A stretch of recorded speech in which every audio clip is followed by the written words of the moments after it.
the most horrific adversity. It was called the Yorkshire Ripper. He murdered 13 women. My mum was the first of 13 women to die. And then I found myself in the very same prison that my mum's killer was sent to. Richard McCann, I can say, without a doubt, is the most resilient person who I have ever met. But during this interview, we dive into the trauma of him losing his mum at 5 years old to Peter Sutcliffe. So let's dive deep into those first days of Peter Sutcliffe when he took his first victim, Wilma McCann, with her son, Richard McCann.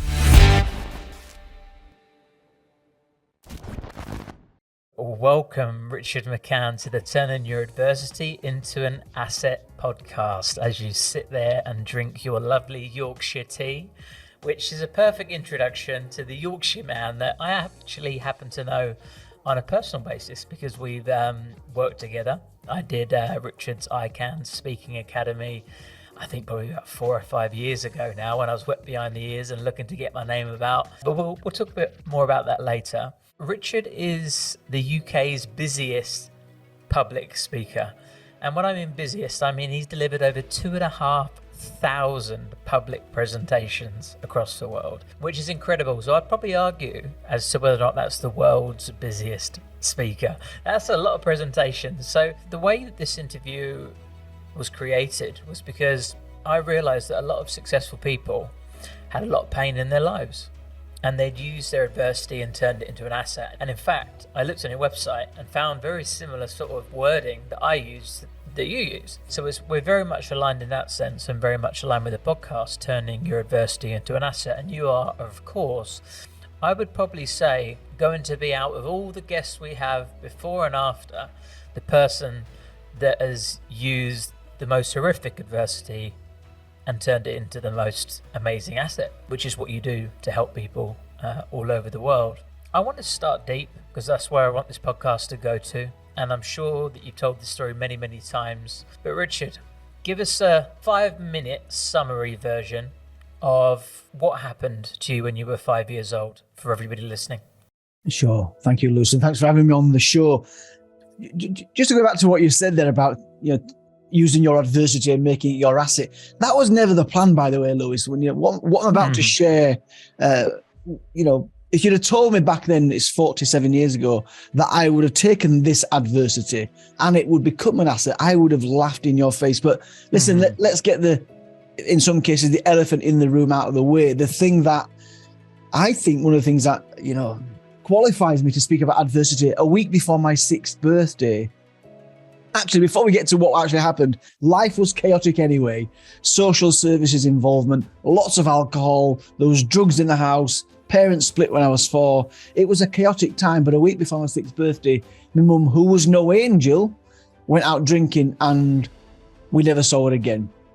The following morning, me and my sister, my elder sister, Sonny, she's 7, I have 5, just nearly 6. We walked the streets looking for mum, expecting to see her at the local bus stop. And after about an hour at the bus stop, we came home and the police came to the house and we were taken to the local children's home. This is where we were told the tragic news that mum had been, in their words, mum had been taken to heaven and that we weren't going to see her again.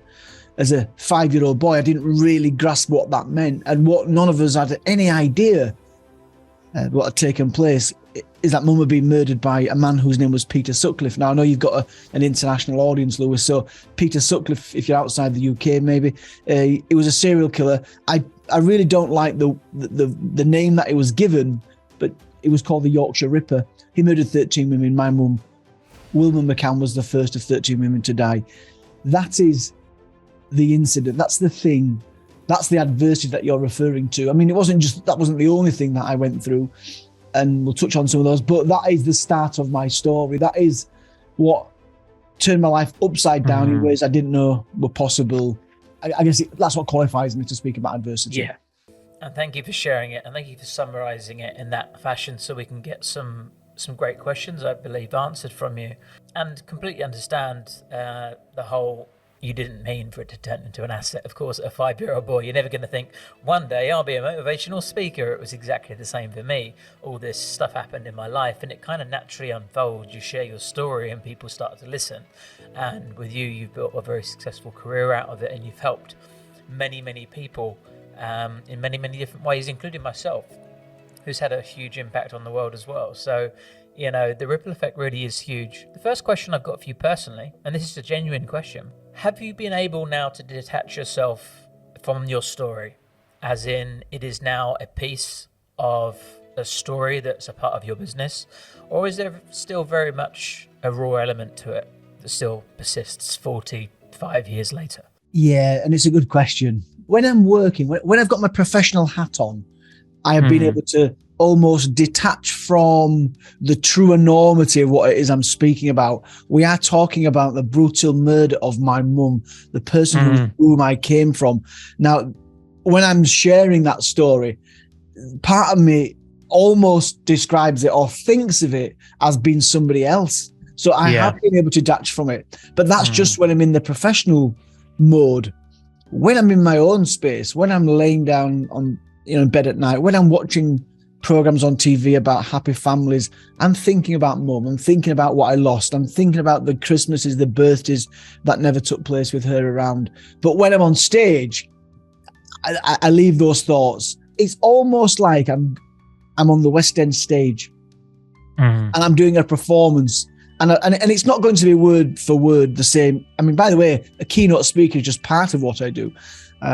But when I'm on that stage sharing that story, I am almost an actor, but I'm not acting out what took place. I'm not pretending that this is a thought-provoking subject. I know that it is, and what I need to do, and to some degree, I think you might be the same when you do some of your work, I have to make it fresh. I have to make it live, authentic. So I don't stick to the same words each time. And I'm looking for any opportunity, in fact, to make it live in the moment, interaction with different audience members. Even something goes wrong, the computer crashes. I'm looking for stuff to make it different to the day, the last time I did it. So, but yes, in answer to your question, there is some detachment. Yeah, thank you for sharing that and the authenticity of that, because obviously there'll be a lot of people that have heard your story, and I think it's important to understand there is a business element to this, and to cope and manage through these, reliving those scenarios 2,500 times isn't something somebody wants to do. And I very much relate to the telling a story. And it doesn't necessarily need to be my story. It feels like I'm just telling a story, but then get me in a therapy session and maybe you can open me back up, So thank you for answering that so honestly. With you've had multiple adversities. That's what I find striking about your story, is that you are able to continue to keep on pushing forward and continue to, walk forward with a smile on your face and doing the work that you do, despite many other horrific things happening outside of the more publicized things that have happened, all those years ago. Do you mind talking about some of the other sort of difficult things you've experienced as well? I think that's important to share. Yeah, and when you describe my life in that way, as in various things that I've been through, what springs to mind is I do a resilience workshop, and I have this graphic, Lewis, and it's the ups and downs of like when you go to see somebody in hospital and they've got one of those heart monitors. Well, I draw my life for the audience, and it's above the line in the middle, neutral line in the middle. Above the line, things are in the green, things are going well. Below the line, I'm in the red, and there's a setback, mum's death. And when I think about that life that I share with them, there's probably 7 or 8 tragedies along the way. But I mean, there's equally the same amount of successes as well. Obviously, we're not going to have time to go through them all, but just to give people a bit of a sense for what took place throughout my childhood. So after mum died, and of course it became this very public thing. It wasn't just that mum had been murdered. She was murdered, and then it became this very, incredibly public a series of events where he killed more and more and more women. So it was almost like rubbed in my face that your mum's been killed by this man. A picture's going to appear in the papers every time it happens. She's been described as a prostitute. So, I mean, it wasn't like an acute event, but those next 10 years were really problematic for me because there was shame involved. And then my dad, in fact, because we were reunited with my father, he was this brute of a man when he was drinking, particularly whiskey, and he would beat us. He drowned the dog in the bath. He used to beat us with sticks, black and blue. And I won't be the only person, listening that's been through something similar. And if you have been triggered, make sure you do reach out and speak to somebody. But the point is, it was out of the frying pan into the fire. I initially, when Mum died, told myself that it happened for a reason, to give us a better life. And although that thought process did work initially, as I've just described, it didn't get much better. In fact, in some ways it got worse. And then obviously we didn't have Mum to go running to. But I think the next big hurdle for me was having just left school. And I left school without taking my exams. I wasn't stupid, but I didn't take my exams. So I have no qualifications. But I got a couple of dead-end jobs, and I joined the army. And the army for me was this fresh start. Nobody knows about my mum, about this life that I'm ashamed of. And I got away with it because I said that Mum died in a car accident, and they had no reason to disbelieve me. But in 1989, and this is the same year that I joined the forces, lo and behold, and as is the case in life, things happen sometimes that you're not expecting. Marshall Cavendish published a magazine on murderers, and on the cover of the first edition was my mum's killer, Peter Sutcliffe. That magazine found its way back to the regiment. People were talking about it.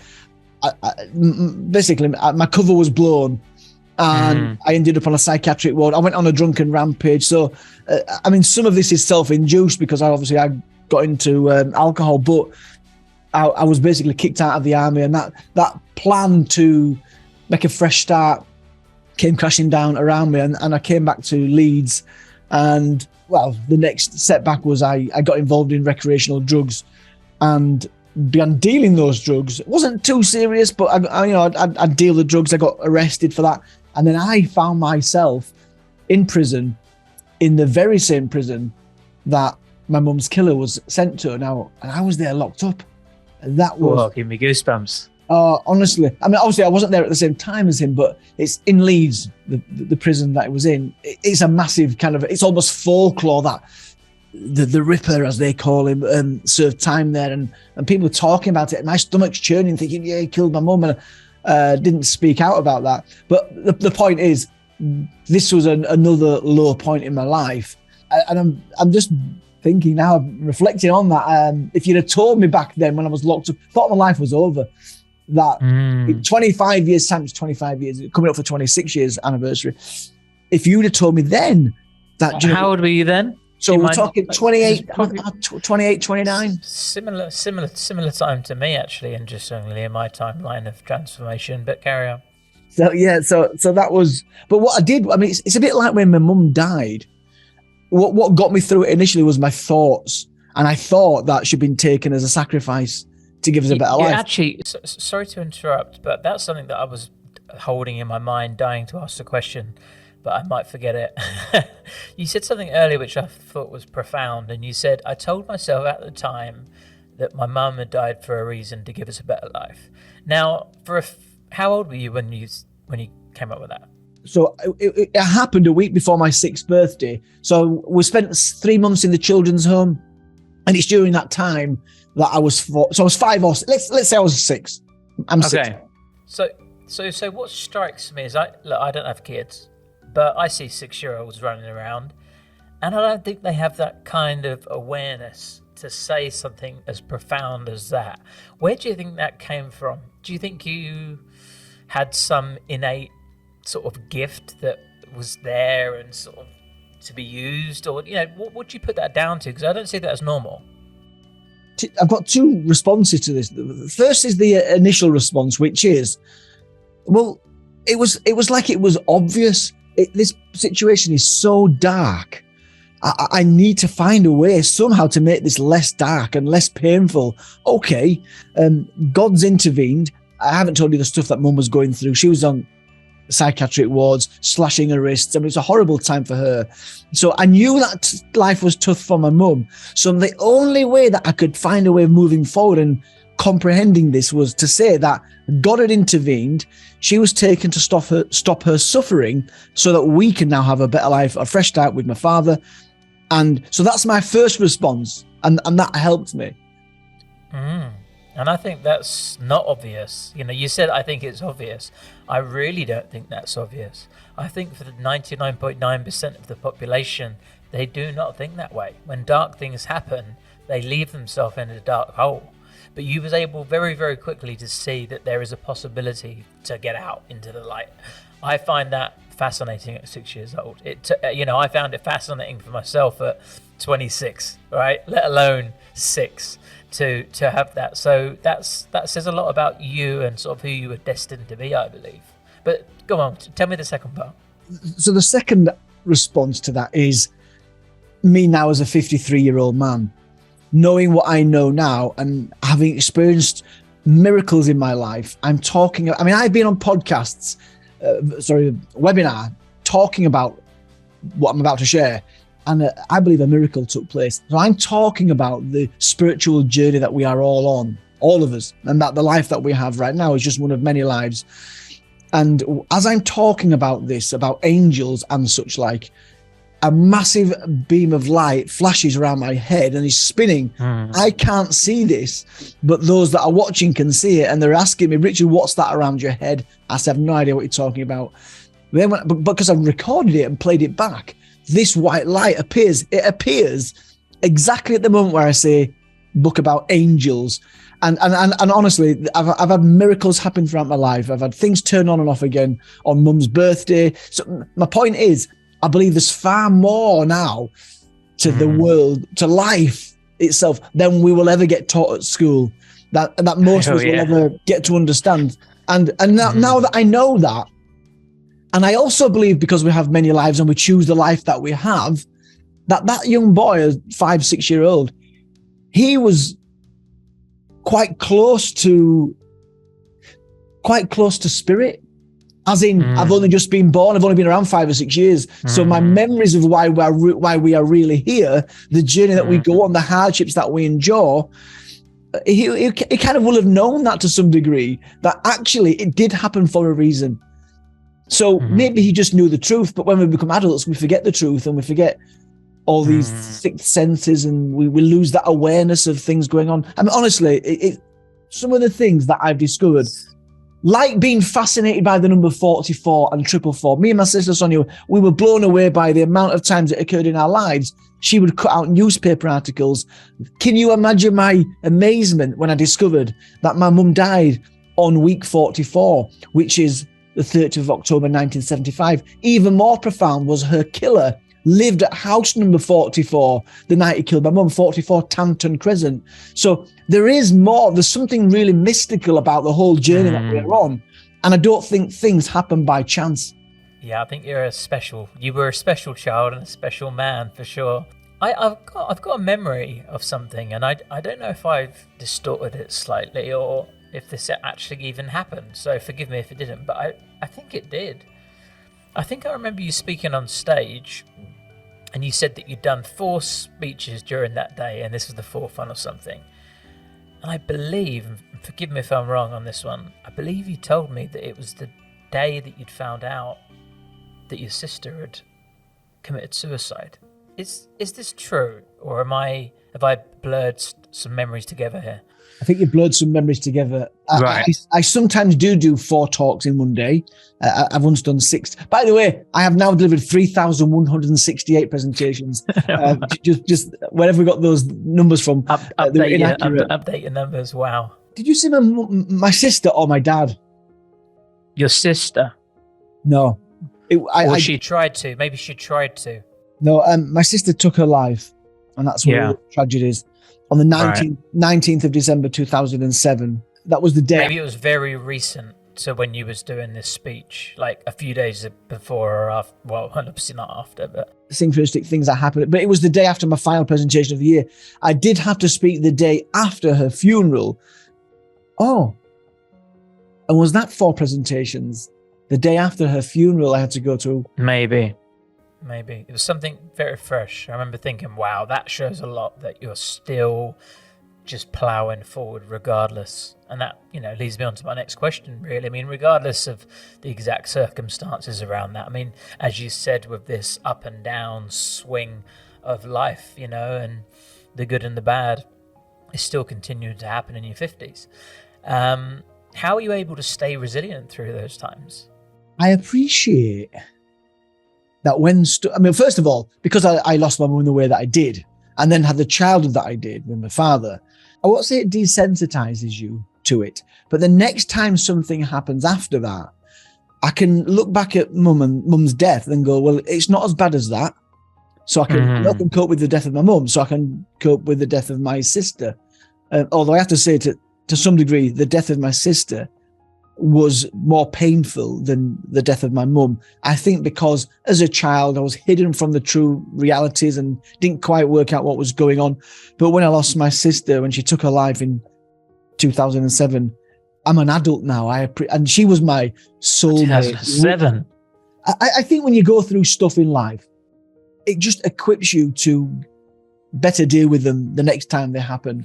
I say that now as I think as well, and being a father now, thinking, gosh, how would I cope if something tragic happened to my children? I'm not sure I would. I say that now because I'm, just doing my day-to-day stuff. But when these tragedies happen, and I know friends of mine that have lost children, and we find that resilience, but it's not like it's, oh, I'm resilient, I'll be okay then. No, I'm distraught, I'm in pain, and I can't get rid of the pain, but I know it will go eventually. I know that I will heal and recover, at least to some degree. I know that because I have a life of experience going through those ups and downs, and I've got through everyone. One of the things that I talk about when I do that resilience exercise, the bounce backer graph, I get people to chart their own. And what I get them to do is look at every single one, or look at the first one and think about how you felt then. Did you stay there? Did you stay below the line? Did you stay in the red? No, we never do. Actually, some people do. Some people, I'm sure I'm not the only person that knows people that have taken the life, but some people don't find a way out of that red and back into the green. But the point is, for most people that do the exercise, for every person that does the exercise, we can demonstrate that you've been through stuff already, and each time you end up back in the green.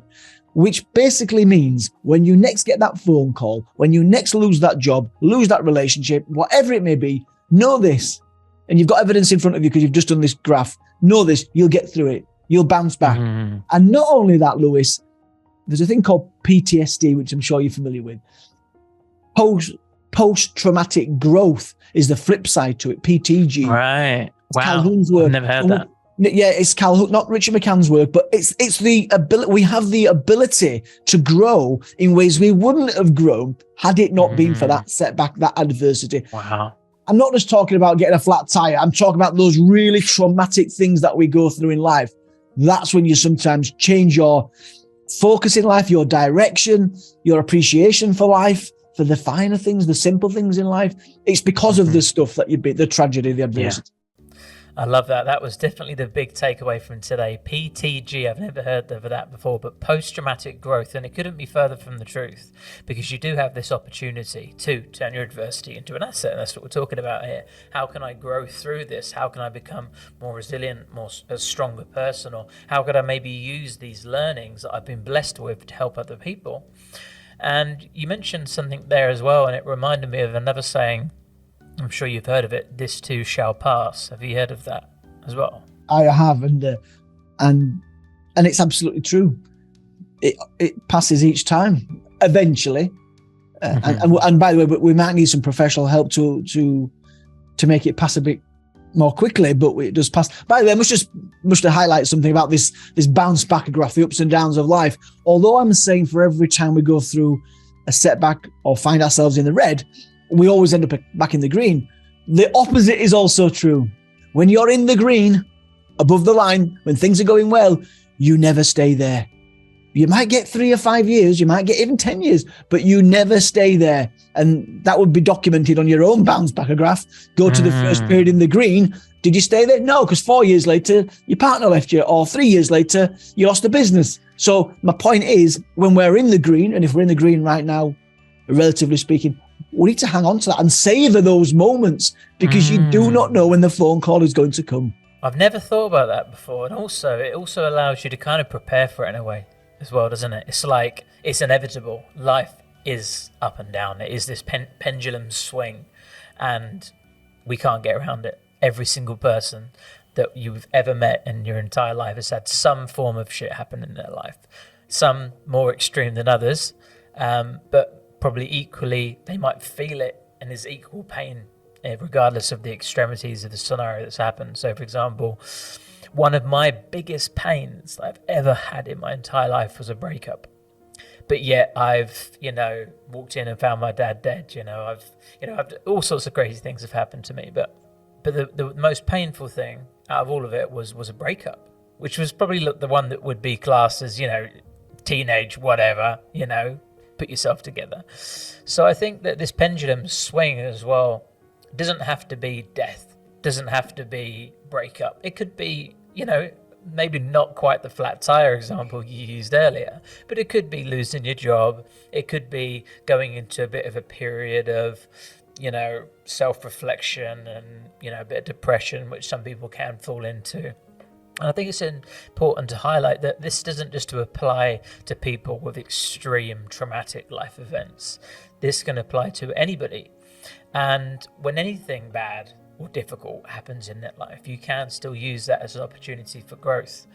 And I think you're an amazing example of it, Richard. So more questions for you. Have you ever had a time in your life when you're in this green, as you refer to it, in your element, things are going well, where something bad's happened and you've thought, do you know what, fuck this, I'm going to go into victim mode, I'm going to self-sabotage, and I'm going to absolutely throw this all away? Has that ever occurred, or have you always kept that level-headed mindset throughout the years? Good question. What springs to mind straight away is I won't say that I was in the green so much, but I was in the red. It's when I came out of prison. Coming out of prison, actually, it was back in the green to some degree because I'm no longer locked up. Mm-hmm. But, so actually I was in the green. But over the next few weeks, with the risk of my house being repossessed, if I didn't get a job, as each week passed with no sign of getting a job, that the height of being in the green reduced. And as I got into the red because I was getting my house repossessed. Then I decided I've had enough. I'm not saying I was depressed either, Lewis. I just decided, sod this. It was almost like the world had a personality and the world was out to get me and just really ruin me. So they're taking the house from me. I've now got a criminal record. My girlfriend dumped me whilst I was in prison. Sod this, I'm out of it. And I decided I was going to take my life. Wow. Obviously I didn't. But what I did was I rang up my sister, Sonia, my soulmate, and said goodbye to her. So she said, I'm coming with you. And I then said to her, well, hang on, let's just think this through about how we're going to do this. The very day we discussed this, it was a Saturday, Sonia then got drunk. She went to visit the pubs that mum used to go drinking in. And then she took, I was told, 30 paracetamol tablets. And then she called me and asked me to join her. That was like I'd been hit with a bolt of lightning. The shock, and then everything went out the window. And all I thought about, I've got to get her into hospital to save her. What was I thinking of? And obviously I haven't got time for the whole story here, but it took us 2 attempts to get her into hospital, kicking and screaming. And they put her on a drip for 48 hours, a carbon drip. They saved her. And that brought me to my senses. And wow. As if by magic, I went for my final interview. This is 2 days before my house was repossessed. It was on the Thursday. I got offered the job in the interview. That doesn't normally happen. That's not typical. I got offered the job in the interview, which allowed me to go to court the next day, the civil courts in Leeds, where I'm from, and make a proposal to pay off the money, the arrears, over a year and a half. They accepted, and that was the start of my turnaround. So, do you know something? She saved my life because I couldn't care anymore. There was no hope for me. I couldn't. So it's not a case of I'm positive and that's it. We're all human beings and we are very complicated people. Yeah. We're a complicated species. So it's not one or the other. And I did falter and I did consider taking my life. And thankfully, she brought me to my senses, got the job, and that's actually the start of my turnaround. That was 1997, 25 years ago. Yeah, and I think it's really important as well, actually, to recognise that there are some contradictions in what we're saying. I'm sitting here calling you a special child, a special man. We're talking about numerology and angels, but also you are a very you are a very ordinary man as well, which has the pendulum swing of both these mindsets. It's not like you've always been, I'm positive no matter what. You've had those moments where it's been dark enough and you've contemplated taking your life, and that's about as extreme as it gets. So there are contradictions to everything in which we say. Of course, you could turn your adversity into an asset, but you could also, fuck it all up and throw your life away. And I think we've always got that decision, haven't we? Who we are. So I want to move on to another question. How did you feel the day that Peter Sutcliffe died?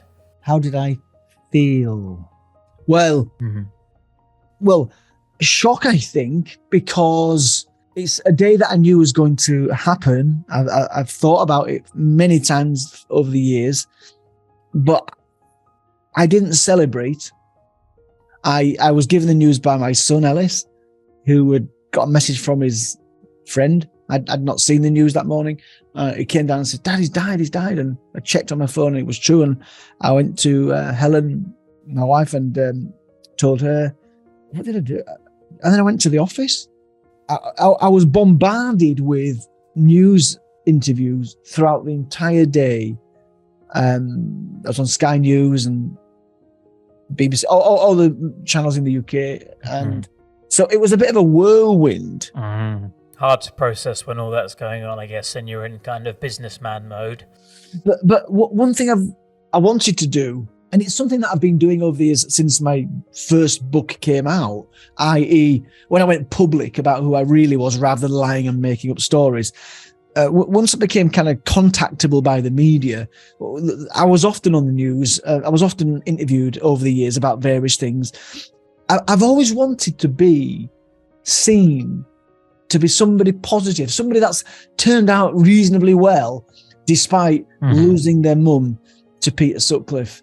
Because my mum was seen as this negative, almost, without a family. Just the picture that they used of my mum over the years was of her arrested for shoplifting at the age of 18. It was this soulless picture, this black and white picture that reminded me of another monster, and that was Myra Hindley, that photograph, that black and white photograph. So the way that the media spoke about my mum as well, not many people will know this outside the UK, or even many people in the UK, but when a 16-year-old girl was killed called Jane MacDonald, who incidentally babysat for us, when she was killed, the police went onto the television to try and speak to the killer and said, "You've killed an innocent one now." And so almost saying that mum deserved being killed for being a sex worker. So I've always wanted to be seen to be a decent person by the public. So, that's Wilma McCann's son. Oh, it turned out okay, everything. Yeah. In the end, which reflects positively on my mum.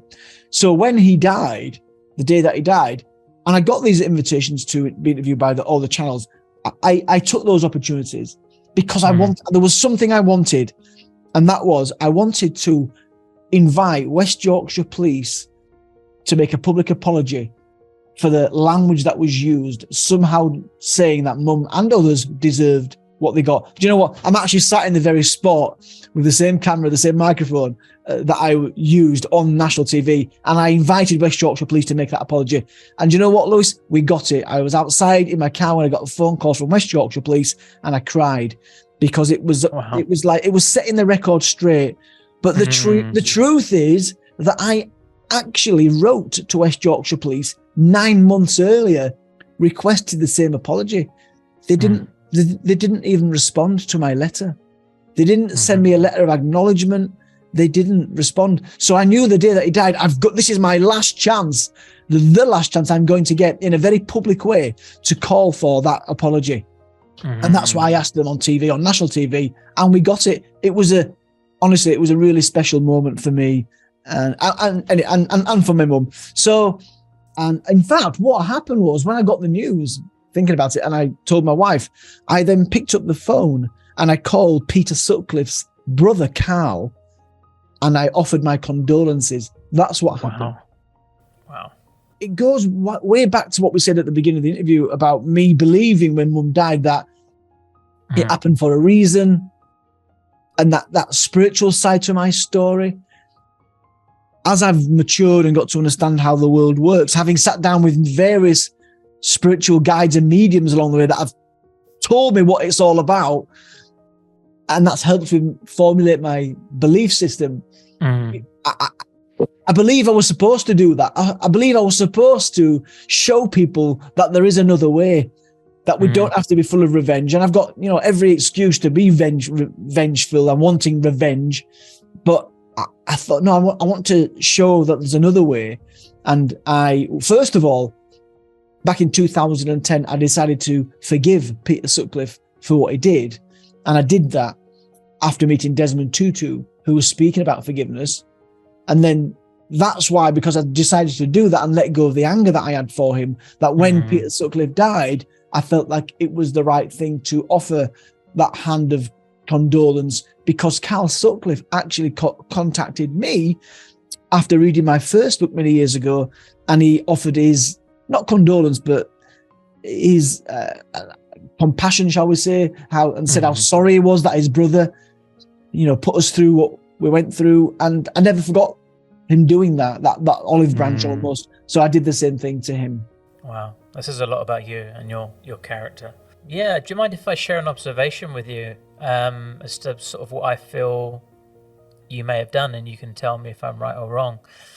It seems to me as though you were unwilling to accept powerlessness, and you wanted to take power in this situation and find a way to take control and use it to move your life forward and to make a positive out of it in some way, and take your power back and not give your power to Peter Sutcliffe. Because if you ruined your life and you let that, spiral out of control and have ripple effects through your family and generations to come, then, he continues to win, doesn't he? But when you take your power back and you don't allow it to affect you, you win and you're in control. Is there any elements of that you resonate with? I mean, it kind of rings true to me, but I can't say that when those thought processes took place initially, that's what was going through my mind. But to some degree, that is what's taken place. When I heard the words from Desmond Tutu speaking about forgiveness, and he said, the end of his presentations was to the effect of, you can't force a person to forgive another, but when it occurs, it has the capacity to change a situation. And I thought that in that moment, I can't bring my mum back, but he's saying that I can change the situation. And that is taking the power back by letting go of that anger. And let me just clarify, I didn't become Peter Sutcliffe's friend, and he certainly didn't get any Christmas cards from me. But you're right, I took back the power, and I thought, I'm not having this. And I let it go. So when I got, over the years, calls from the media, what do you think? He's been returned to prison. What do you think about that? I said, it doesn't change anything. You're not happy about that? I'm not happy about that. No, so it's because I wasn't consumed. And I get messages still, even to this day, Louis, people sending, in fact, we got a call at the family home from a stranger. Somehow they found the number, spoke to my wife to tell me that he wanted to share with me what he felt about him. And I thought, that's a really strange conversation to be having. I rang the man back myself, and I said, why would you think that I would want to listen to that? Well, I just want to tell you how much of a bastard he is. And when honestly, when I hear people saying negative things about him, about how horrible, how much of a, I won't use the B word, but how much of a he was, it feels really uncomfortable. Doesn't help, does it?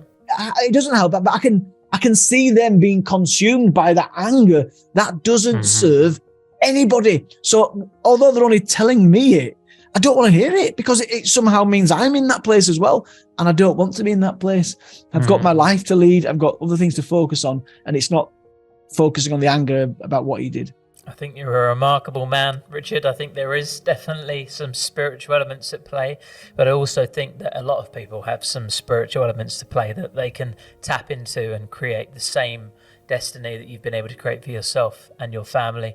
If anybody right here listening right now was sat in a state of adversity, and they wanted to turn it into the asset, and they wanted to get back up into the green, as you explained. And I think we touched on it earlier.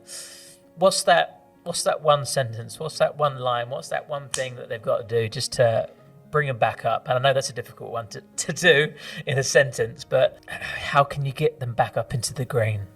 Or how can they get themselves back up in the green? I have to say, and I often get people writing to me saying, I'm going through this right now, and what do you think? Mm-hmm. I have a stock answer, Lewis, okay. and it's like, I am not qualified. I don't know enough about what's going on in your life to know what the best course of action is. And the last thing I want to do is to make a suggestion to you that might do you some harm. So always seek out a professional. However, when I share my keynote presentation, I end with words along the lines of, if I can overcome that, and I list all those things, my mum was murdered and beatings and slept the streets and prison and etc.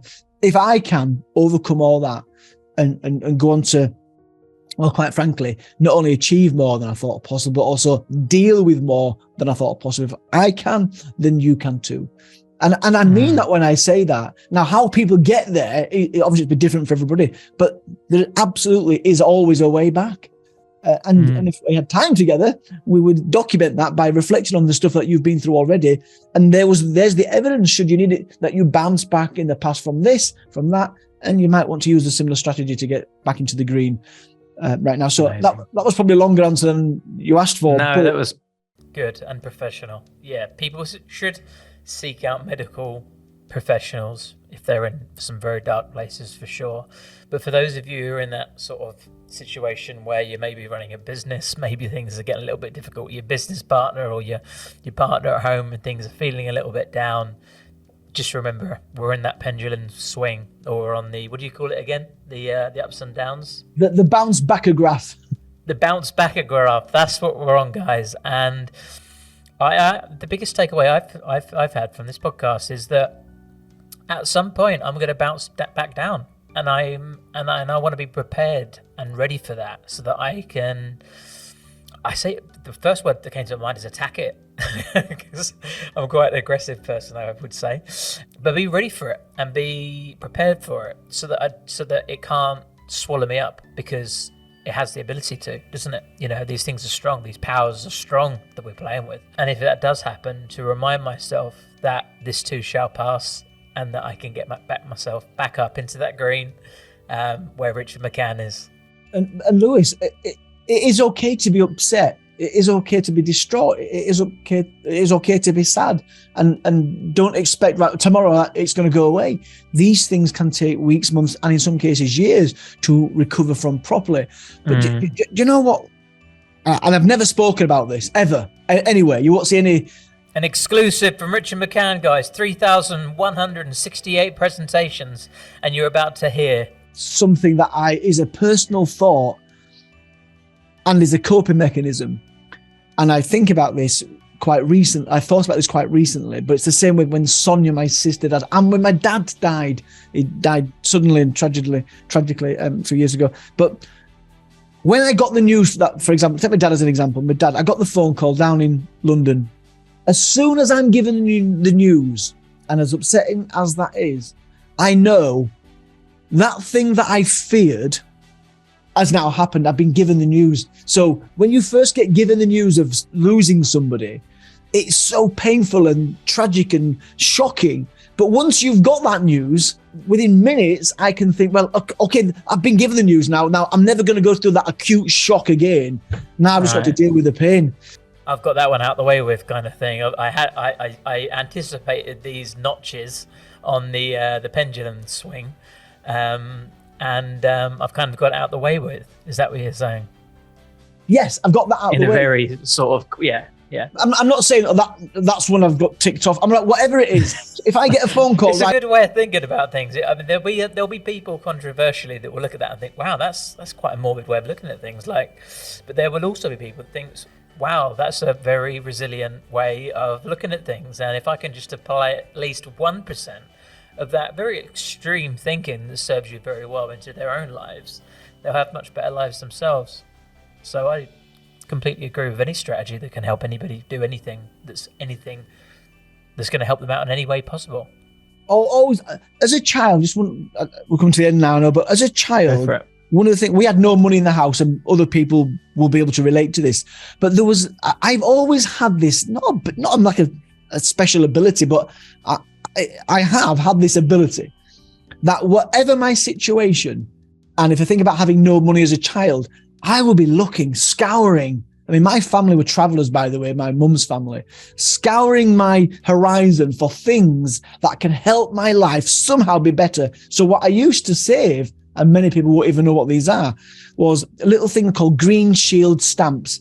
So these are the paper equivalent of the points that when you go to Tesco or whichever store you go to, when you get points on your card, which you then get a voucher for at the end of the month. That's a digital version. When I was a child, you would get given this stamp for every pound that you spent, Green Shield stamp. You'd fill the book. When the book was complete, you could take it to the shop and get some money for sweets or biscuits. So as a child, I would be looking for things that can help me in some way. I used to go to the shop for the next door neighbour. She'd give me a few pence for going. I was only 5, right? And I'd save NBC coupons in cigarette packets. My point is, when I look at a situation, I'm almost like hot-wired, and we've all got this ability to find something that can help us move forward. And when I go through a tragedy, I've got to find something that can help me make this situation less dark. And if it means thinking that mum died for a reason, even though that might turn out to be out of the frying pan into the fire, at the time, that's me finding something to help move me forward. And when that pandemic kicked in, when I had lots of time on my hand and there was no money coming in to the business or the house, the way that I got through it was I decided that this is one of those periods in the red, but I'll come out of it, so I knew I'll get through it. I've just got to find things that can help move me forward. So I started doing free webinars on LinkedIn. That awareness or that approach led me to my biggest client, and I can't even say which sports brand this is because of the non-disclosure agreement, but it led to me working my biggest client, one of the biggest clients that I'll ever work with in my life, all from, going through a period in the red. Resourcefulness, I think, is something I think that you display very, very. There you go. That's what it is, resourcefulness. And that's what I had as a child. And that's what I've had when I'm going through the dark times. And that's what I had throughout the pandemic. And it's there for us all. What can we do? And some of these things we might try may come to nothing. But the more you try, the more likely you are going to get a sale. So there you go. If Richard McCann can, you can. Richard, you've turned your adversity into an asset. You are very motivational. Like I said, you've been a part of my journey, and I appreciate you coming to do this podcast. You've got lots of stuff on the go. You've got lots of channels where people can find you. Where or what would you like to tell people about, or where would you like them to connect with you on best? Well, Lewis, most of my clients or connections find me on LinkedIn. That's where you're going to find me. That's where I do all my stuff. But my website is richardmccann.co.uk or the iCan Academy. And I won't start listing all the things I can do to help people. If people like what I do, just connect with me and you'll get a feel for the things that I do. We'll put all the details in the show notes. And of course, you can just type in Richard McCann into Google and you're going to find an array of things. Richard, it's been a pleasure. Thank you so much. Enjoy the rest of your day. I didn't even see you take a sip of your Yorkshire tea, so that went cold. That was a complete waste of time. But I hope you can enjoy it cold after this meeting has finished anyway. It's been a pleasure. Thank you very much. Over and out from Lewis Raymond Taylor. Thanks very much, Lewis. All the best.